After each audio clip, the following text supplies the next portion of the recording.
মাত্র 2টি ডিম দিয়ে বেকারির মতো পাউন্ড কেক তৈরি করে আজকে আপনাদের সাথে শেয়ার করব। আর এই কেকটি তৈরি করা কিন্তু খুবই সহজ, কোনো প্রকার ওভেন ছাড়াই কিন্তু গ্যাসের চুলাতেই এইভাবে পাউন্ড কেক আপনারা বাসায় তৈরি করে নিতে পারবেন। খেতেও কিন্তু হয় খুবই ভালো।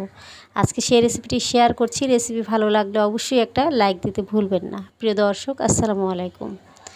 তাহলে চলুন আর কথা না বাড়িয়ে রেসিপিতে চলে যাচ্ছি। কেক বানানোর জন্য প্রথমে আমি এখানে 2টা ডিম নিয়ে নিচ্ছি। ডিমগুলো যদি ফ্রিজে থাকে অবশ্যই 10 মিনিট আগে বের করে এরপর ডিমগুলো দিয়ে কেকটা তৈরি করে নেবেন। এখন দিয়ে দিচ্ছি স্বাদ মতো চিনি। চিনির পরিমাণটা আপনারা যে যেমন পছন্দ করেন সেভাবেই কিন্তু বাড়িয়ে কমিয়ে দিতে পারেন। এখন চিনি আর ডিমটাকে খুব ভালোভাবে ফেটিয়ে নিব যতক্ষণ না চিনিটা গলে যাচ্ছে। চিনিটা এই পর্যায়ে কিন্তু ভালোভাবে গলে গেছে। এখানে এসে আমি দিয়ে দিচ্ছি হাফ কাপ পরিমাণ রান্নার তেল। চাইলে কিন্তু এখানে আপনারা গলানো বাটারটাও দিতে পারেন। এরপর এখানে দিয়ে দিচ্ছি 1 চা চামচ পরিমাণ ভ্যানিলা এসেন্স। এরপর সব কিছু আবারও ভালোভাবে হ্যান্ড উইস্কটা দিয়ে মিশিয়ে নিব। তো আমি এই পর্যায়ে কিন্তু ভালোভাবে মিশিয়ে নিয়েছি। এখন এখানে দিয়ে দিচ্ছি ময়দা। আমি এখানে একটা চালনি নিচ্ছি। এরপর এর উপরে 1 কাপ ময়দা আমি এখানে দিয়ে দিব। এরপর দিয়ে দিচ্ছি 1 চা চামচ পরিমাণ বেকিং পাউডার। এরপর 1 চিমটি লবণ দিয়ে এখন একটু চেলে নিচ্ছি। কেক তৈরি করার সময় অবশ্যই চেলে নিতে হবে। চেলে নেওয়া হয়ে গেলে এখন হ্যান্ড উইস্কটা দিয়ে সব কিছু ভালোভাবে একটু মিশিয়ে নিব যতক্ষণ না সুন্দরভাবে মেশানো হচ্ছে। মেশাতে মেশাতে ঠিক এইরকমভাবে মিশিয়ে নিতে হবে যাতে কোনো দলা পেকে না থাকে বা কোনো লাম্পস না থাকে। আর এই সময় যদি আপনাদের কাছে মনে হয় একটু শক্ত, তাহলে কিন্তু আপনারা এখানে হাফ কাপ লিকুইড দুধও দিয়ে দিতে পারেন। আমার কেকের মিশ্রণটা কিন্তু তৈরি হয়ে গেছে। এখানে আমি একটা কেক মোল্ড নিয়েছি আর একটু বেকিং পেপার বিছিয়ে তেল ব্রাশ করে নিয়েছি। হাতের কাছে যদি এইরকম মোল্ড না থাকে তাহলে কিন্তু যে কোনো স্টিলের বাটিতেও এইভাবে কেকগুলো বানিয়ে নিতে পারেন। এরপর আমি কেকের মিশ্রণটা এখানে দিয়ে দিচ্ছি। সবটুকু মিশ্রণ দেওয়া হয়ে গেলে এরপর আমি একটু ঝাঁকি দিয়ে নিব যাতে ভিতরে যদি কোনো বাতাস থাকে একটু বেরিয়ে আসবে। আপনারা চাইলে এখানে একটা টুথপিক অথবা কাঠি দিয়ে কেকের মিশ্রণটা একটু নেড়ে চেড়ে দিতে পারেন। তো আমি একটু হালকা একটু ঝাঁকি দিয়ে নিয়েছি। এখন কেকটা আমি চুলাতে বেক করে নিব।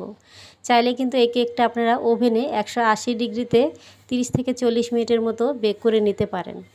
চুলার মধ্যে একটা পাতিল আমি বসিয়ে এরপর ফ্রিহিট করে নিয়েছিলাম 10 মিনিটের মতো। এখন ঢাকনা দিয়ে কেকটা বসিয়ে দিলাম। 40 মিনিটের মতো বেক করে নেব। তো চুলার তাপটা কিন্তু ঠিক এই রকম থাকবে। 40 মিনিট পর ঢাকনাটা আমি একটু উঠিয়ে নিচ্ছি। এরপর আমি আপনাদের কেকটা দেখিয়ে দিচ্ছি। দেখুন মাশাআল্লাহ কেকটা কিন্তু খুব সুন্দর হয়েছে আর কালারটাও মোটামুটি ভালো এসেছে। যদি ওভেনে বেক করেন সেক্ষেত্রে কালারটা কিন্তু আরও অনেক বেশি ভালো আসবে। এরপরে কেকটাকে আমি ভালোভাবে একটু ঠান্ডা করে এরপর আমি আপনাদের সাথে একটু শেয়ার করছি। কেকটা দেখুন মাশাআল্লাহ খুব সুন্দরভাবে কিন্তু বেরিয়ে এসেছে। এখন উপর থেকে বেকিং পেপারটা আমি উঠিয়ে নিব। এইভাবে চাইলে কিন্তু মাত্র 2টি ডিম দিয়ে বেকারির মতো পারফেক্ট পাউন্ড কেক আপনারা বাসায় খুব সুন্দরভাবে কিন্তু তৈরি করে নিতে পারবেন। আর খেতেও কিন্তু খুবই ভালো হয়। এভাবে তৈরি করলে কেউ কিন্তু বিশ্বাসই করবে না এটা ঘরে তৈরি করা। ওভেন ছাড়াও যে এত সুন্দর কেক চুলা তো তৈরি করে নেওয়া যায়, আপনারা হয়তো বিশ্বাসই করবেন না যদি বাসায় ট্রাই না করেন। এখন আমি একটু পিস পিস করে কেটে নিচ্ছি। রেসিপি কেমন লেগেছে অবশ্যই কমেন্ট করে জানাবেন। ভালো লেগে থাকলে অবশ্যই লাইক, কমেন্ট, শেয়ার করবেন। এই রকম সহজ এবং মজার রেসিপি পেতে চ্যানেলটিকে সাবস্ক্রাইব করে নিয়মিত সঙ্গেই থাকবেন। কেকগুলো আমি একটু কেটে নিয়েছি। এখন একটি কেক আমি আপনাদের একটু দেখিয়ে দিচ্ছি। দেখুন কেকটা মাশাআল্লাহ কত সুন্দর হয়েছে, ভিতর থেকে হয়েছে কত সুন্দর সফট এবং নরম তুলতুলে। আপনারা দেখে নিশ্চয়ই বুঝতে পারছেন কেকটা কতটা পারফেক্ট হয়েছে। এইরকম ওভেন ছাড়া বিটার ছাড়া যদি কেক তৈরি করে নেওয়া যায় তাহলে কিন্তু আর কোনো কথাই নেই।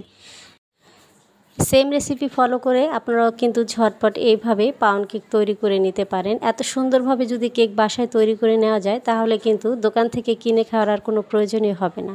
এইভাবে কেক তৈরি করে কিন্তু চা বা কফির সাথে খেতে পারেন। খেতে কিন্তু ভীষণই ভালো লাগবে।